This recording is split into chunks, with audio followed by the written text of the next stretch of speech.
Hi, I'm Britton Brown, and on this week's episode, I'll be talking about my opinion as it pertains to Axeon Cycling Team being left out of the Amgen Tour of California. I'll give you some tips on how to travel with your bike if you're flying. I'll also give you a quick update on the top place U.S. pros at the Amgen Tour of California. And lastly, who my current front runner is for my 2017 Tough as Nails rider is. So stay tuned. This is U.S. Bike Racing News.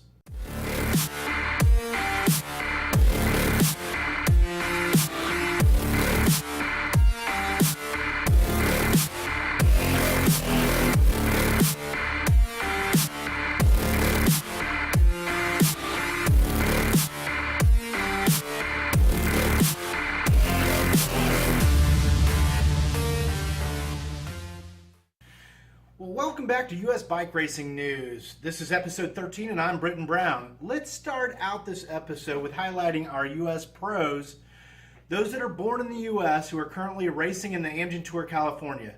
After two stages, currently, Ian Boswell with Sky sits in third place in GC. Brett Bookwalter with BMC is sitting in sixth.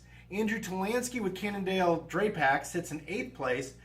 Ben King with Dimension Data sits in 25th. Nathan Brown with Cannondale Drapac sits in 32nd. Evan Huffman with Rally sits in 37th. Sepp Kuss with Rally sits in 38th. Danny Eaton with UHC sits in 43rd. Colin Joyce with Rally sits in 57th. And Travis McCabe with UHC sits in 60th.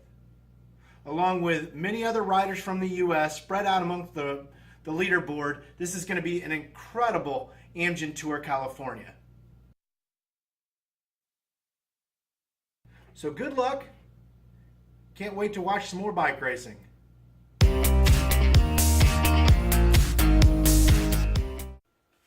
Well, it's that time of year when flying with your bike is most common, so I thought I would throw out a few tips and some must-knows before you pack your trusty steed up and hand it over to an airline that's just going to piss all over it. So first thing you need to know is that TSA, the baggage handler, nor the airline could give a shit about your bike. Second, TSA will open your bike box or bag regardless of what you ask them to do or request. And third, it will very likely show up missing whatever you left loose in the box. So here are some tips. 1. Remove your pedals and keep them separate from the box. Put them in your own suitcase and travel separately. 2. Remove and protect your rear derailleur from your frame. 3. Buy extra frame padding like foam padding to protect your bike. 4. Don't pack your shoes or your computer with your bike. Do the same thing that you would do with your pedals. Keep them separate. That way when you show up, you have what you need. And 5, if they break your bike, let me say that again. Maybe I should put it to you like this. When they break your bike, you will likely never be reimbursed. I don't care what they tell you, what the print is. You're going to send it to somebody in some sort of corporate atmosphere. It will never come back. It will never be replaced. It will never be reimbursed.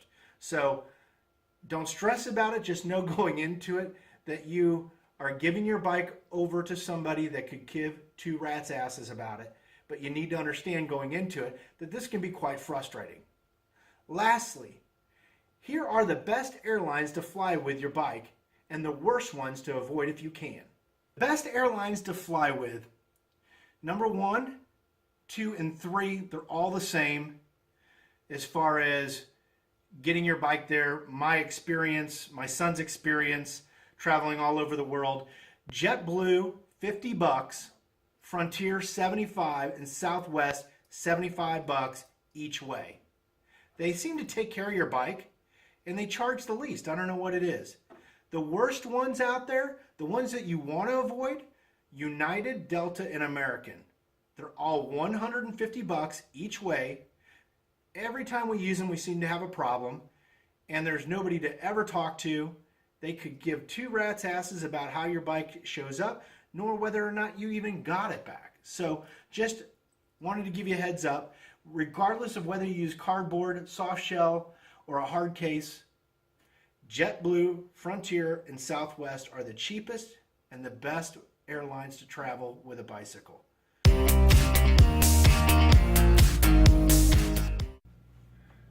Today I just want to make it known that I think leaving the Axeon team out of the Amgen Tour of California was not only stupid, but bad for the development of the sport here in the United States.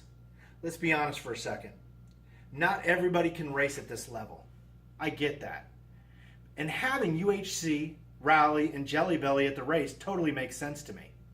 But why not the 4 best teams with the best historical results? Leaving Axeon out of the Amgen Tour of California smells of politics and money. Dismissing some of the top under 23 riders is an insult to the sport and to the companies that back our sport here in the United States. And as I just mentioned earlier, it's bad for our sport and it's insulting to those that love it. Listen, I'm passionate about this sport. I want to see the sport grow in the United States. I'll get off my soapbox, as they say, but I'm not going to go down without a fight. That was BS. Amgen Tour of California and those that are involved in it know that that was BS. I'm calling it BS because that's what it is. Get it right next year, and let's take this sport to another level. Oh, by the way, I still love watching the Amgen Tour of California. Okay, we're coming to the end of the show. And I've been talking about putting together an annual Tough as Nails award for a long time now. And after yesterday's stage 2 at the Amgen Tour of California, where we saw Thomas Skujins hit the deck, now I know he's not a US-based rider, but he does race for a US-based team. Anyway, Skujins gets the snot knocked out of him. He goes down, gets back up on his bike. It literally took the team car to come up and persuade him and I guess to force him off of his bike and stop racing. Thomas Skujins rode with a concussion, multiple abrasions, and a broken collarbone. And that makes him, right now, the bona fide leader for my Tough as Nails award. Anyway, that wraps up today's episode. Make sure you subscribe, make sure you share. Let's grow the sport together. Thanks for watching. Until next time, I'm Britton Brown, and this is US Bike Racing News.